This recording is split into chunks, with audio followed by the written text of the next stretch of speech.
जय हिंद। एक बार फिर से मैं आप सभी का स्वागत करता हूँ आज की इस वीडियो में। तो गाइस, आज हम लोग क्या पढ़ने वाले हैं? इंट्रोगेटिव सेंटेंस पढ़ने वाले हैं। किसका इंट्रोगेटिव? पास्ट कंटिन्यूअस टेंस का इंट्रोगेटिव पढ़ेंगे। हमने क्या कर लिया था? पास्ट कंटिन्यूअस टेंस का असर्टिव सेंटेंस हमने पढ़ लिया था, जिसमें हमने देखा था अफर्मेटिव और नेगेटिव। अब हम लोग क्या पढ़ेंगे? Interrogative sentence. कौन सा? इंट्रोगेटिव। कौन सा पढ़ेंगे? इंट्रोगेटिव सेंटेंस, है ना गाइस। हम लोग पढ़ेंगे इंट्रोगेटिव सेंटेंस, जिसमें क्या होगा? प्रश्न पूछा जाएगा। क्या किया जाएगा? प्रश्न पूछा जाएगा। और गाइस, जहां पर प्रश्न पूछा जाता है वहां पे क्वेश्चन मार्क जरूर लगाया जाता है। जैसे वाक्यों में यहाँ पर मैंने क्वेश्चन मार्क लगाया, तो क्वेश्चन मार्क इसलिए लगाया क्योंकि ये क्या है? इंट्रोगेटिव सेंटेंस है। ठीक।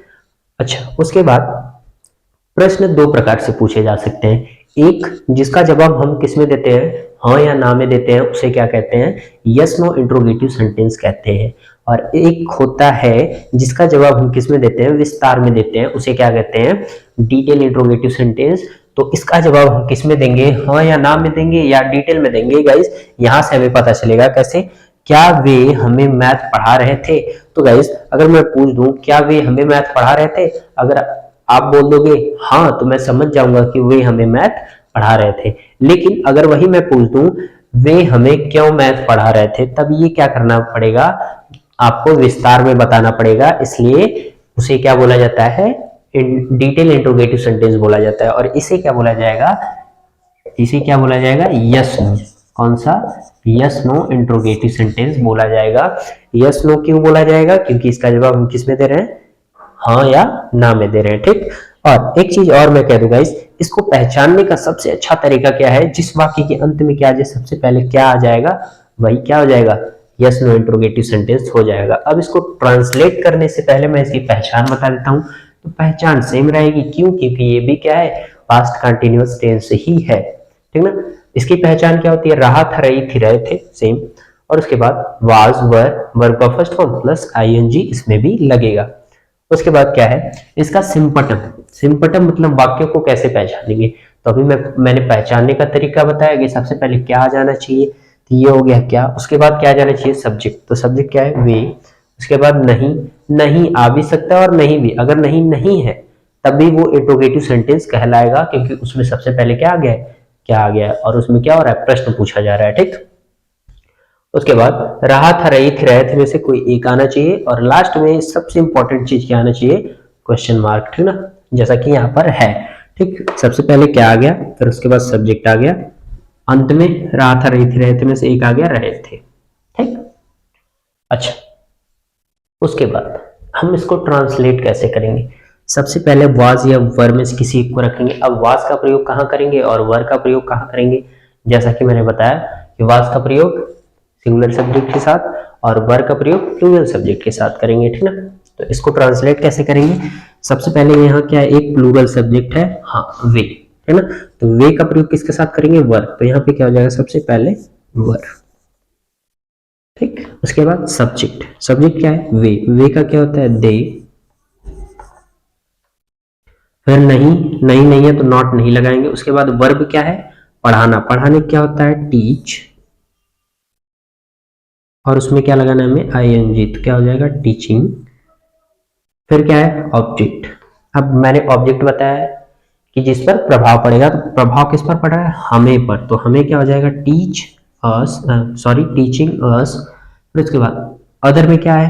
क्या पढ़ा रहे हैं? मैथ। Teaching us math. बस ऐसे रख दें। अंत में क्या लगाएंगे? क्वेश्चन मार्क, क्योंकि प्रश्न पूछा जा रहा है।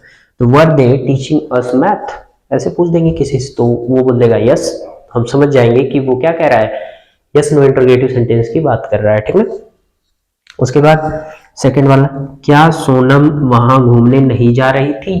तो सबसे पहले वाज या वर में किसका प्रयोग करेंगे? यहाँ सोनम अकेला नाम है, तो क्या करेंगे?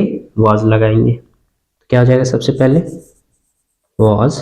फिर उसके बाद सब्जेक्ट क्या है? सोनम। तो सोनम का सोनम होगा। फिर नॉट, यहां नहीं है तो लगा देंगे नॉट। फिर वर्ब क्या है? घूमना और जाना। तो घूमने क्या होता है? वंडर। और जाने का गो। तो गो में क्या लगाएंगे? आईएनजी, क्योंकि ये पहला वर्ब है। उसके बाद दूसरा वर्ब क्या है?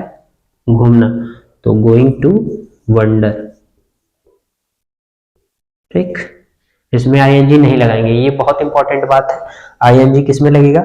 सिर्फ पहले वाले वर्ब में लगेगा। उसके बाद ऑब्जेक्ट, ऑब्जेक्ट नहीं है, अदर में क्या है? वहां। ठीक है ना, वहां का क्या हो जाएगा? There.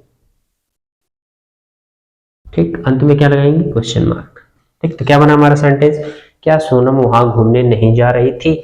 Was Sonam not going to wander there? ऐसे।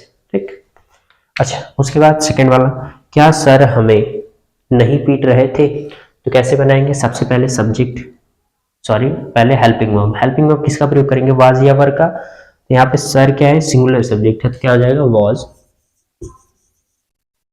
फिर उसके बाद सब्जेक्ट क्या है? सर, तो सर का हो जाएगा सर। फिर नॉट, नहीं है तो लिख देंगे नॉट। फिर वर्ब क्या है? क्रिया क्या है? पीटना। पीटने क्या होता है? बीट, और उसमें लगा देंगे आईएनजी, तो हो जाएगा बीटिंग। ऑब्जेक्ट है, कौन मार खा रहा है? पिटा कौन रहा है? हम पिटा रहे हैं, तो बीटिंग अस। फिर उसके बाद अदर में क्या है? कुछ नहीं है, अंत में क्या लगा देंगे? Question mark. क्या बना? क्या सर हमें नहीं पीट रहे थे? Was sir not beating us? Okay guys, तो इस प्रकार क्या करेंगे हम? यस नो इंट्रोगेटिव सेंटेंस को ऐसे ट्रांसलेट करेंगे। ओके गाइस, आई होप कि आपको समझ में आया होगा। मिलते हैं नेक्स्ट वीडियो में। जय हिंद।